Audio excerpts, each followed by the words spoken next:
warahmatullahi wabarakatuh. Waalaikumsalam warahmatullahi wabarakatuh. Perkenalkan, saya Anis Farina Nur Aini. Di sini saya akan mempresentasikan hasil dari penelitian saya dengan judul analisis faktor yang mempengaruhi perilaku ketidakdisiplinan siswa SMPN 2 Ngunut dengan pendekatan komunikasi sains.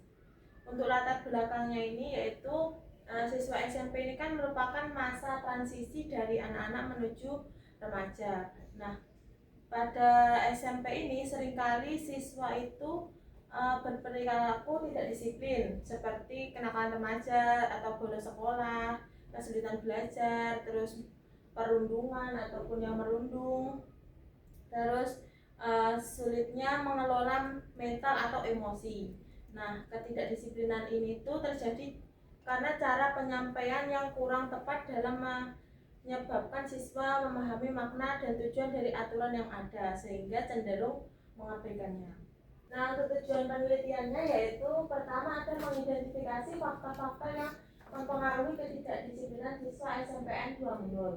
Yang kedua ada menganalisis bentuk dan karakteristik perilaku ketidakdisiplinan siswa berdasarkan pendekatan komunikasi. Yang ketiga ada merumuskan solusi untuk mengatasi perilaku ketidakdisiplinan siswa melalui pendekatan komunikasi. Untuk metode penelitiannya yaitu menggunakan metode kuantitatif deskriptif. Untuk waktunya itu pada Mei 2026, sekolahnya itu ada di SMPN 2 Ngunut, tepatnya di Desa Kacangan, Kecamatan Ngunut. Populasinya itu semua kelas, yaitu ada siswa kelas 7, 8, dan 9.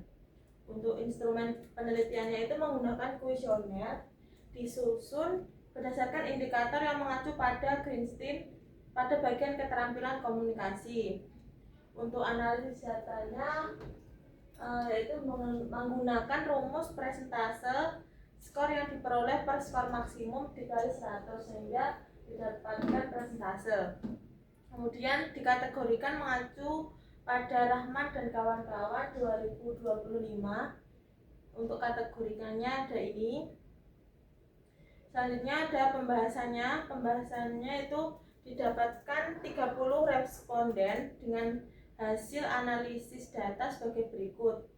Per indikator dengan komunikasi lisan itu diperoleh 549 dengan skor maksimum 750, terus ada komunikasi reseptif 419 yang diperoleh maksimumnya ada 600, terus memahami maksud yang diperoleh ada 525, maksimumnya 750, strategi komunikasi 331, maksimumnya 450, komunikasi sesuai tujuan ada 302, keterampilan prestasi 330.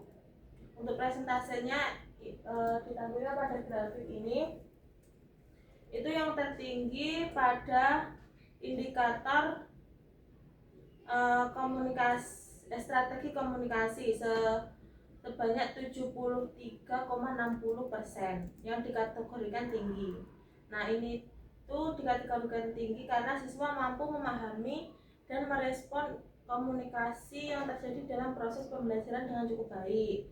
Terus guru juga memastikan pesan yang disampaikan itu dipahami oleh semua siswa sehingga siswa dapat memahami apa yang disampaikan oleh guru.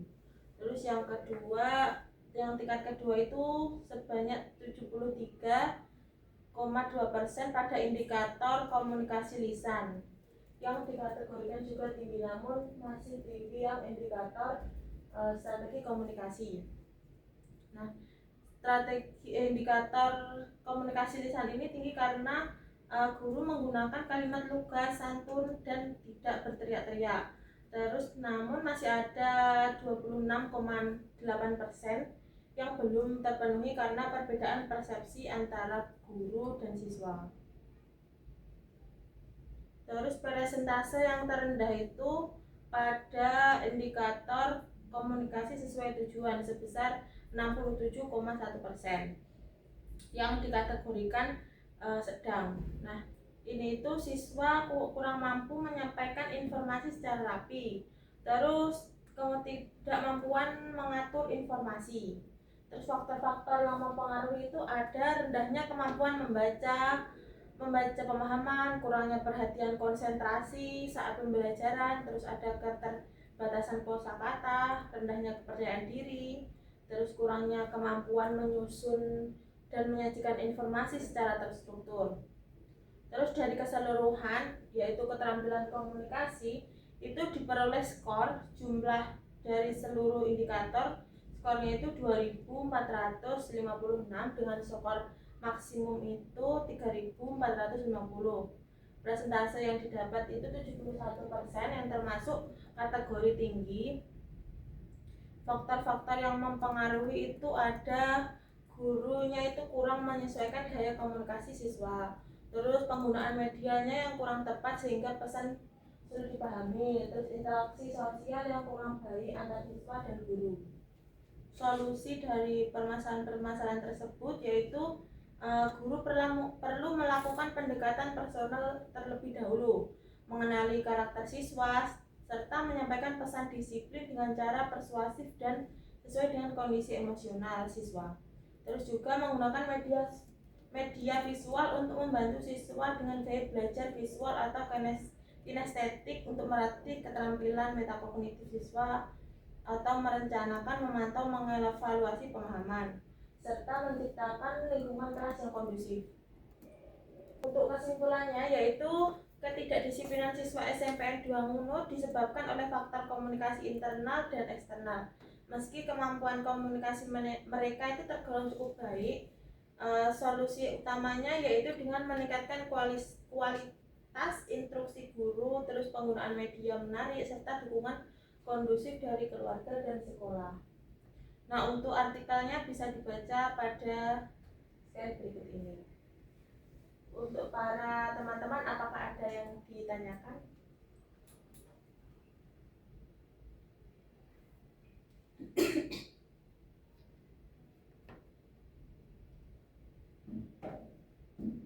Ya, mau Mbak Arum.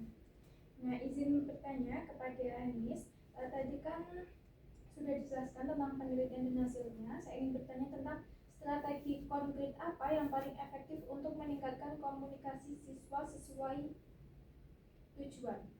Oh ya, terima kasih.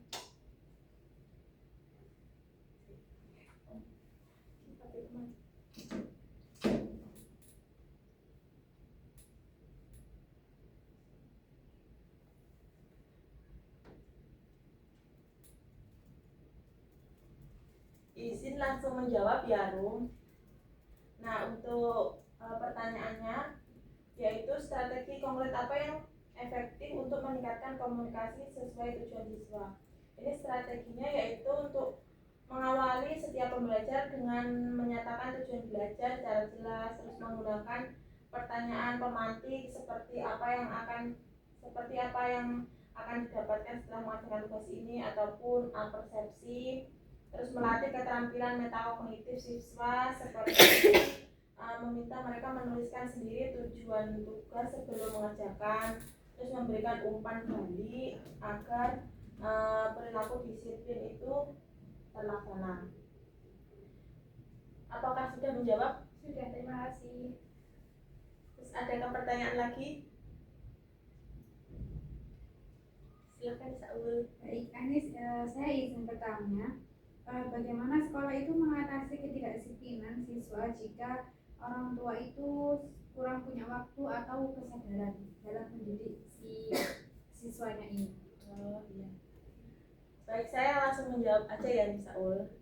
Untuk pertanyaannya itu, guru itu atau sekolah dapat menciptakan lingkungan sekolah yang kondusif atau lingkungan sekolah yang nyaman. Terus juga menggunakan komunikasi persuasif dan personal. Guru itu mengerti siswanya itu bisa berkomunikasi dengan bagaimana.